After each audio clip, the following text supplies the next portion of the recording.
মালদায় বিষাক্ত জলের বলি, একই পরিবারের 3 জনের রহস্যজনক মৃত্যুতে চাঞ্চল্য। মালদা জেলার বৈষ্ণবনগর থানার অন্তর্গত কৃষ্ণপুর গ্রাম পঞ্চায়েতের চকবাহাদুরপুর গ্রামে এক ভয়াবহ ও রহস্যজনক ঘটনা ঘটেছে, যেখানে একই পরিবারের 3 জনের করুণ মৃত্যুতে এলাকায় শোকের ছায়া নেমে এসেছে। স্থানীয়দের প্রাথমিক অনুমান, বাড়িতে থাকা নলকূপের বিষাক্ত জল পান করার কারণে এই মর্মান্তিক ঘটনা ঘটেছে। মৃতদের নাম বুলটি মণ্ডল, বয়স 35, তার 10 বছর বয়সী মেয়ে পিউ মণ্ডল এবং বুলটির শাশুড়ি পুষ্প মণ্ডল। পুলিশ ও স্থানীয় সূত্রে জানা যায়, গত বৃহস্পতিবার রাতে এই ঘটনা জানাজানি হতেই এলাকায় ব্যাপক চাঞ্চল্য ছড়িয়ে পড়ে। ঘটনার সূত্রপাত হয় যখন ওই বাড়ির নলকূপের জল পান করার পর পরিবারের মোট 9 জন সদস্য গুরুতর অসুস্থ হয়ে পড়েন। অসুস্থদের মধ্যে বাড়ির গৃহকর্তা স্বপন মণ্ডলও ছিলেন। প্রতিবেশীরা দ্রুত তাদের উদ্ধার করে প্রথমে স্থানীয় বেদ্রাবাদ হাসপাতালে নিয়ে যান।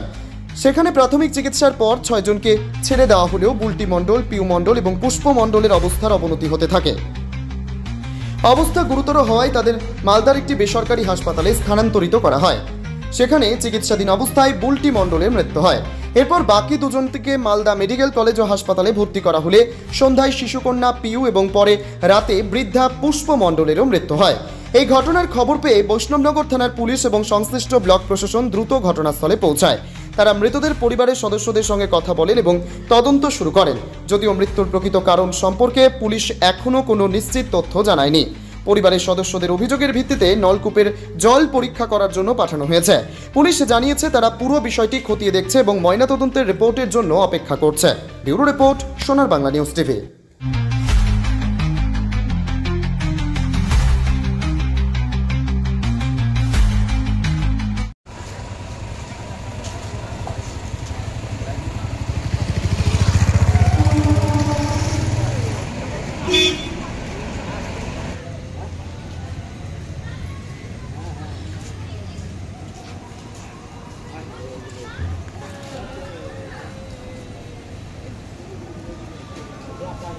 মারা গেল 3 জন একসাথে। আমি ওখানে ছিলাম না।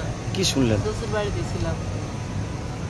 আমি সকালে এসেছিলাম, যখন হসপিটালে নিয়ে আসছে তখন এসে দেখছি যে ওই বৌদিটা মারা গেছে, আর ভাতিজিটা চোখ খুলছে না, আর মাও কথা বলতে পারছে না। কিছু দেখে ঘরে যে বৌদি মারা গেল, তারপরে এসে ওখান থেকে শুটিং দিয়ে মালদা আসলাম। মালদাতে এসে ভাতিজিটা নিয়ে যখন হসপিটালে ঢুকলাম, তখন ওই ভাতিজিটাও 10-15 মিনিট ছিল, তারপরে ও মারা গেল। আর মা মনে হয় যেটা 7-8টা বেজে গেছে। কেন মারা গেল? কারণটা কি? কি খেয়েছিল ওরা? ওটা নিয়ে আমি বলতে পারবো না। কি শুনলেন? যেটা শোনা যাচ্ছে নাকি রাতে মাংস খেয়েছিল, সকালে ট্যাপ কলে জল খেয়েছে। হ্যাঁ, মাংস খেয়েছিল রাতে। জলে কি কোনো বিষক্রিয়া ছিল বা মাংসের মধ্যে? যদিও জল খেয়ে ওর মতো হলো তো তাহলে সত্যি হয়তো কোনো কিছু ছিল। জলে যদি না থাকে তাহলে কিনে হতে হলো। কি চাইছেন আপনারা?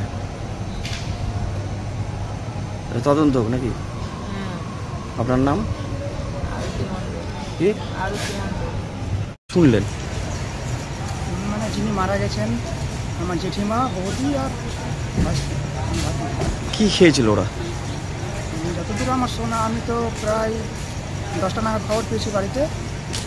তো এখানে নার্সিং পৌঁছতে আমার মোটামুটি 12:30 থেকে 1টা বেজে যায়। তারপরে এসে জিজ্ঞাসা করলাম বৌদিকে কী হয়েছিল। বললো যে রাত্রে আমরা সবাই এখানে খাসির মাংস দিয়ে ভাত খেয়ে ঘুমিয়েছি। তারপরে ঘুমানোর পর বলছে 3:30-4টা নাগাদ বৌদির শরীর খারাপ। শরীর খারাপ বলছে, আবার বড় বৌদি টিএল থেকে জল নিয়ে এসে দিল, জল খেলো। বিশেষ দিদি ভাই ওই জলটা মানে আমার ভাতিজি খেয়েছিল, পিউ মণ্ডল খেয়েছিল, ওনার এঁঠো জল। আর ওনার এঁঠো জল আমার জেঠিমাও খেয়েছিল। তারপরে আরও অসুস্থ হয়ে পড়ার পর ওদেরকে বেদ্রাবাদ হসপিটাল নিয়ে যাওয়া হয়। ওখানে নিয়ে যাওয়ার পর বলছে যে এমার্জেন্সি পেশেন্ট এখানে রাখা যাবে না, 3টাকে রেফারেন্স করলো সদরে। তো দাদা এখান থেকে না করে সদরে না নিয়ে এসে উনি গেছে নার্সিংহোমে। ওখানকার নার্সিংহোমে ডাক্তারবাবু দেখে বলে যে একটা মানে বলতে মানে অলরেডি ডেট হয়ে গেছে, আর এই দুটোর কন্ডিশন খুব একটা ভালো না। তারপরে খাওয়ার পরে এখানে 12:30 একটা হলো আমার আসতে। তারপরে বললাম যে না, পেশেন্ট আমরা এখানে রাখবো না, আমরা সদর হসপিটাল নিয়ে যাবো। তারপর ওখান থেকে কাগজপাতি তৈরি করতে বা হসপিটাল বিল মেটাতে নিয়ে নিয়ে আসলাম। এখানে নিয়ে আসতে প্রায় 4টে সাড়ে 4টা বেজে যায়। 4:30 নাগাদ এখানে তৃণমণ্ডলকে ভর্তি করি মাতৃময়ে। ওখানে ভর্তি করার মোটামুটি 20-25 মিনিটের মধ্যে ডেথ হয়ে যায়, 5টা 10-এর সম্ভবত। আর জেঠিমা প্রায় 9টা নাগাদ। কি কারণে, কি খেয়ে মারা গেল তিনজন, কি মনে করছেন? সেটা তো এখন আমার যে রিপোর্ট না আসে সেটাকে বলা মুশকিল। না, একটা শোনা যাচ্ছে যে টিউবওয়েলের জল খেয়েছিল। টিউলের জল, কিন্তু এখন টিউলের জল হলো না, রাত্রে খাবার খেয়ে হলো, কিংবা কোনো বিষক্রিয়া ছড়া হলো কীভাবে, সেটা তো রিপোর্ট না করলে বলা মুশকিল। কি চাইছেন আপনারা? আমরা তো চাইছি যেহেতু এখন গতকালকে মর্গে রিপোর্ট আসবে, রিপোর্ট আসার তদন্ত হবে।